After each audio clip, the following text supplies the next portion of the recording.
Good evening, viewers. Something a bit different for you tonight. You join me inside of our just marvellous Mitsubishi Magna Elite. Australian made, designed and made in South Australia. And look, some people say that Australian made cars are no good, the quality's poor, but you know, this thing's 33 years old and everything works. Climate control, cruise control. It's extremely comfortable. The seats are lovely. It's very quiet in here.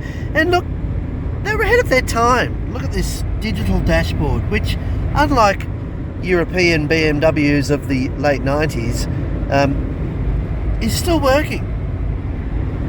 And they were equipped with some really quite revolutionary features. I mean, look at this. You'll notice in the steering wheel here, the remote buttons for the stereo have lighting inside them.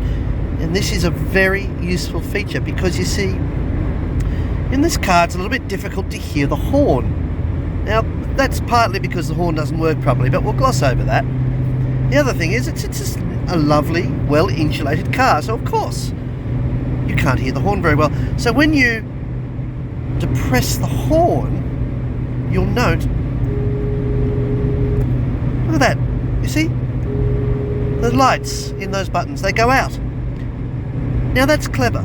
You see, it warns you, be careful, you're blowing the horn. You know, magnificent.